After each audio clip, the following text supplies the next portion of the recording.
Assalamualaikum warahmatullahi wabarakatuh.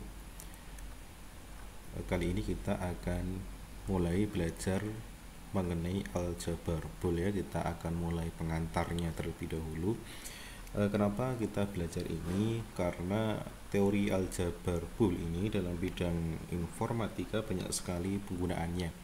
Antara lain dalam perancangan rangkaian pensaklaran, kemudian rangkaian digital, rangkaian IC, komputer, dan seterusnya. Nah, aljabar bool sendiri istilahnya juga aljabar boolean ditemukan oleh George Boole pada tahun 1854. Beliau adalah seorang ilmuwan asal Inggris. Dalam bukunya beliau memaparkan aturan-aturan dasar logika yang sedikit berbeda dengan aljabar yang diketahui atau kita ketahui sebelumnya. Aljabar pada George Boole melihat bahwa himpunan dan logika proposisi mempunyai sifat-sifat yang serupa. Maka kita perhatikan kemiripan hukum aljabar logika dengan hukum aljabar pada himpunan. Nah, aturan dasar ini nantinya disebut sebagai dengan aljabar boolean. Nah, nantinya pada tahun 1934 oleh ilmuwan lainnya yaitu Claude Shannon, dia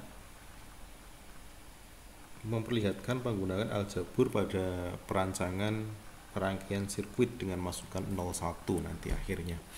Nah, sekarang kita akan coba tahu lebih dalam apa toh itu aljabar bool itu. Lalu untuk bisa mempunyai sifat atau mempunyai sebuah aljabar boolean, ada beberapa hal yang harus dipenuhi. Pertama, bahwa elemen-elemen itu adalah himpunan B manakala kita ingin punya sebuah aljabar bool. Kemudian kaidah operasi untuk dua operator biner dan operator uner.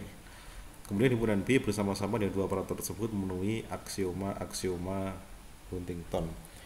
Ya, kita akan coba lihat aksiomanya seperti apa.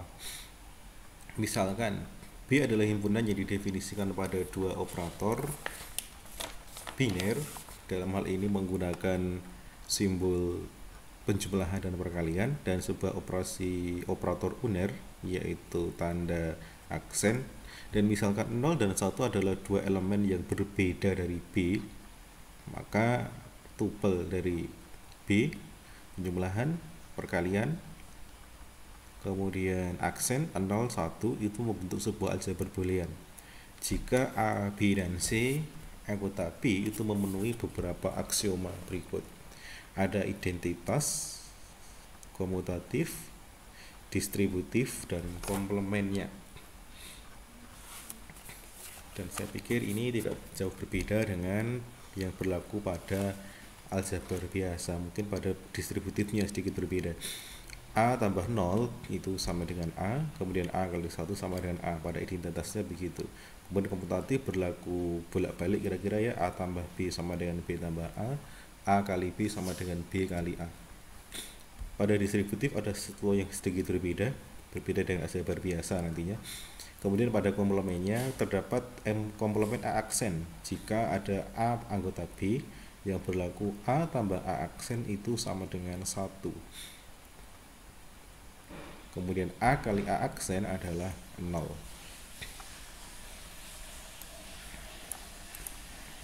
Nah, pada aljabar boolean dua nilai kita juga akan mempelajarinya yang ternyata mirip sekali dengan logika matematika atau logika proposisi yang pernah kita pelajari di awal. Aljabar boolean dua nilai merupakan aljabar boolean yang paling populer karena aplikasinya luas sekali.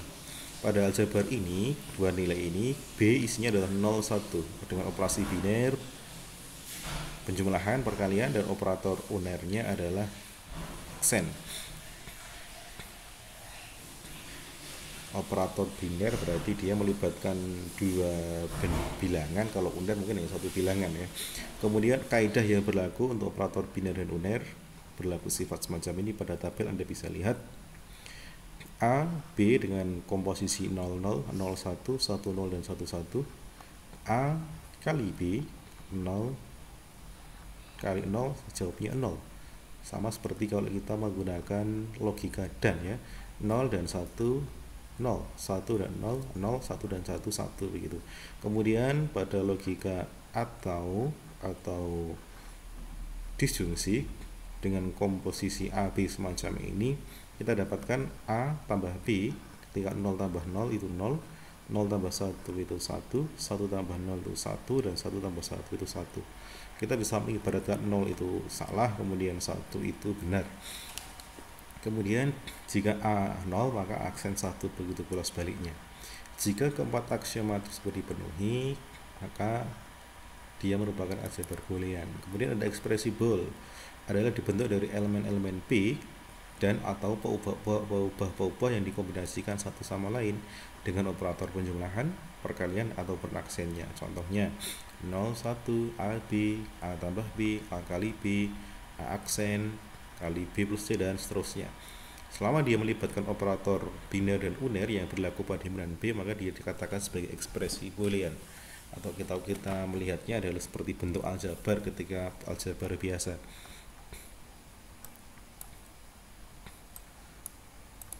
Nah, ini adalah hukum-hukum yang berlaku pada aljabar bool. Tadi di depan beberapa sudah sempat kita bahas.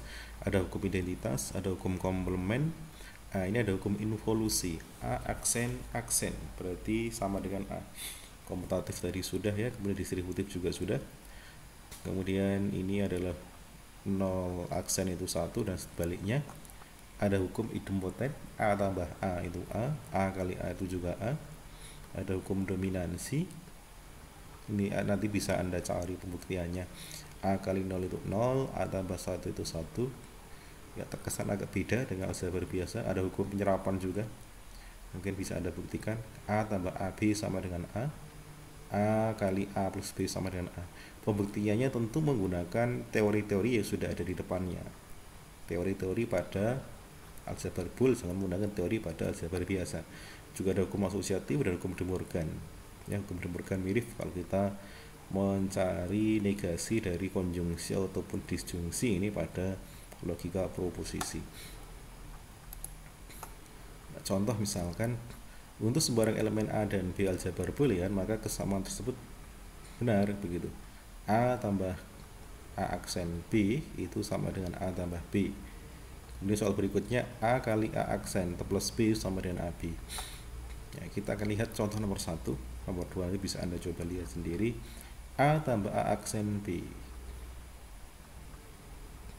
Bila kita menggunakan hukum penyerapan, kita tambahkan A aksen B ya, A aksen B. Anda lihat penyerapan itu seperti ini. Nah, A tambah AB sama dengan A. Berarti ini A tambah A aksen B tambah A aksen A tambah AB tambah A aksen B. Maka setelah kita menambahkan itu, berlaku hukum asosiatif, kita pindahkan kurungnya ya, kita pindahkan kurungnya begini. Kemudian berlaku hukum distributif, pada yang dikurung ini kita keluarkan B nya, menyisakan A tambah aksen. Nah, A tambah aksen itu siapa? Hukum komplement berlaku di sana, yaitu 1 kali B, hukum identitasnya sama dengan B, maka diperoleh A tambah aksen B sama dengan A plus B. Contoh yang kedua pun sama, semacam ini ya.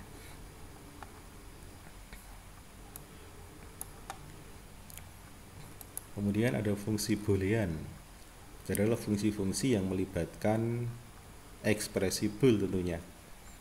Di sana melibatkan operator uner, yaitu aksen, dan operator biner, penjumlahan maupun pengurangan. Contohnya semacam ini. Nah, setiap ubah di dalam fungsi boolean termasuk bentuk komplemennya disebut dengan literal. Setiap ubah dalam fungsi boolean termasuk dalam komplemennya disebut sebagai literal. Misalkan ada fungsi H, X, Y, Z, isinya adalah X, Y, Z aksen, terdiri dari 3 buah literal, yaitu X, Y, dan Z aksen. Jika diberikan nilai X itu 1, Y 1, dan Z sama dengan 0, maka nilainya kita bisa masukkan X nya 1, Y nya 1, kemudian Z aksennya berarti 1 ya, karena Z nya 0 maka Z aksen 1, nilainya adalah 1. Nah, beberapa istilah lagi, ada istilah min-term, yaitu suku di dalam ekspresi boolean yang mengandung literal yang lengkap dalam bentuk hasil kali. Di sini kata kuncinya berupa hasil kali, sedangkan max term adalah suku dalam bentuk penjumlahan. Contoh fxyz semacam ini. Ini ada 3 buah min term. Karena ada 3 buah perkalian, yaitu x kali y kali z itu satu suku sendiri, x, y, z ini satu suku, ini juga satu suku begitu. Maka ada 3 min term. Kemudian beda kalau x, y, g, x, y, z semacam ini. X tambah y tambah z. X tambah y aksen tambah z dan seterusnya. Maka dia menjadi sebuah max term manakala dia berupa penjumlahan, pemisahnya berupa perkalian. Maka di sana terdapat beberapa max term. Kita hitung 1, 2, 3, 4, dan 5. Nah, misalkan peubah variabel fungsi boolean adalah x, y, z, maka x aksen y bukan min term karena literal tidak lengkap. Y aksen z aksen juga bukan karena tidak lengkap. Berbeda dengan x, y aksen z. Di sana ada x, ada y, ada z meskipun dalam bentuk aksennya, maka dikatakan literal yang lengkap. Begitu pula pada max term. Ini bukan max term karena tidak lengkap. Sedangkan ini max term karena lengkap, ya ada x, ada y, ada z. Sementara ini bukan karena dia memuat bentuk perkalian di dalamnya. Nah, ekspresi boolean yang dinyatakan sebagai penjumlahan dari satu atau lebih min term atau perkiraan perkalian dari satu atau lebih max term disebut sebagai bentuk kanonik. Jadi ada 2 macam bentuk kanonik, istilahnya adalah penjumlahan dari hasil kali atau sum of product, istilahnya SOP, atau perkalian dari hasil jumlah, product of sum, atau POS. Contoh misalkan kita punya fxyz berupa x aksen y aksen z ditambah x y aksen z aksen ditambah x y z. Ini dikatakan sebagai SOP atau sum of product karena ini adalah penjumlahan dari perkalian. Ya, penjumlahan dari perkalian. Berbeda dengan bentuk gxz semacam ini. Nah, ini kan perkalian dari penjumlahan, maka dia adalah product of sum atau POS. Nah, cara untuk membentuk min term dan max term. Untuk min term, setiap peubah yang bernilai 0 dinyatakan dalam bentuk komplement, sedangkan peubah yang bernilai 1 dinyatakan sebagai tanpa komplement. Sebaliknya, untuk max term, setiap peubah bernilai 0 dinyatakan tanpa komplement, sedangkan peubah bernilai 1 dinyatakan dalam bentuk komplementnya. Contoh misalkan, cara membentuk min term dan max term dari tabel kebenaran untuk 2 peubah. Kita punya variasi x, y semacam ini. Kalau 2 peubah seperti di awal tadi, maka kita dapatkan ini x aksen, y aksennya. Karena 0 itu berarti aksennya. Ini x aksen y, x, y aksen, dan x, y. Lambangnya M0, M1, M2, M3, ini kesepakatan saja. Ini namanya min termnya. Kemudian max termnya berarti kita jumlahkan x tambah y aksen, dan seterusnya. Bedanya ini perkalian, ini penjumlahan. Ingat definisi min term dan max term. Kemudian ini untuk yang 3 peubah, ada variasi 0, 1 dari x, y, z. Seperti kalau kita memvariasikan nilai kebenaran dari 3 buah pernyataan PQR menjadi semacam ini. Nah, contoh misalkan tinjau fungsi boolean yang dinyatakan oleh tabel berikut. Ini tabel dari 3 peubah ya. Nyatakan dalam bentuk kanonik SOP dan POS. Kita akan lihat tabelnya. Saya yakin ada sudah tahu ini ya tabelnya, bagaimana menyusunnya. Dasarnya tadi adalah ini. Ya, dasarnya adalah ini.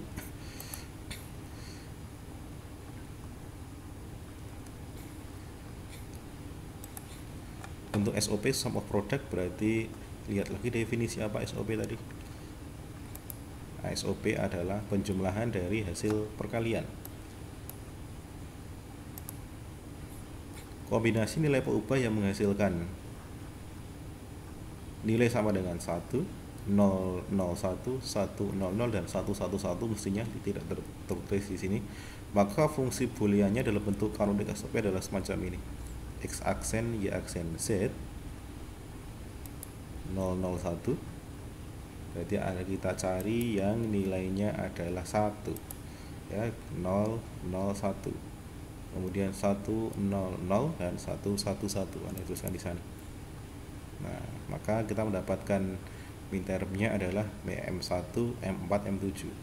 Oke. Kita lihat M1, M4, M7 gitu ya. Maka nyatakan dalam sigma 147. Dengan cara yang sama untuk POS nya berarti kita cari yang 0. Maka yang memungkinkan di sana adalah nilainya 0. Kita lihat di sana adalah 0, 0, 0, banyak sekali. Kemudian ada 0, 1, 0, 0, 1, 1, 1, 0, 1, 1, 1, 0. Nah, kita data. Kalau 0 berarti menggunakan aksen. Kemudian kalau 1 berarti kebalikannya. Kalau ini POS ya, berarti kalau 0 itu tanpa aksen, tapi kalau 1 menggunakan aksen. 0, 0, 0 berarti X tambah Y tambah Z. Kemudian 0, 1, 0 X tambah Y aksen tambah Z, dan seterusnya. Maka bentuk lainnya kita cari simbolnya. Bentuk-bentuk semacam ini di mana letaknya? Nah, di sini nanti M besarnya. Kita dapatkan nilainya adalah M0, M2, M3, M5, dan M6. Bagaimanakah menyederhanakan fungsi boolean? Ada beberapa cara. Dalam ini kita akan mencoba untuk satu cara yang mungkin mudah ya. Secara aljabar ada cara peta Karnaugh, ada metode Quine-Minkowski atau metode tabulasi. Kita akan coba cara yang pertama. Kita buktikan bahwa X tambah X aksen Y sama dengan X tambah Y. X tambah X aksen Y berarti ini X tambah X aksen dikalikan X ditambah dengan Y.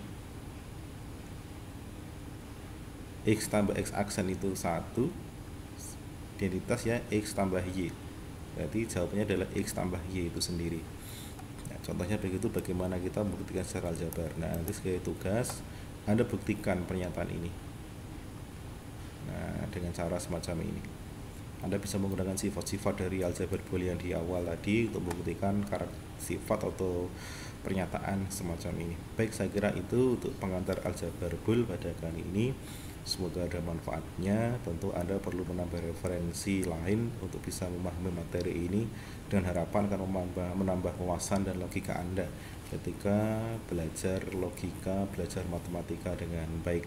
Baik, saya akhiri. Assalamualaikum warahmatullahi wabarakatuh.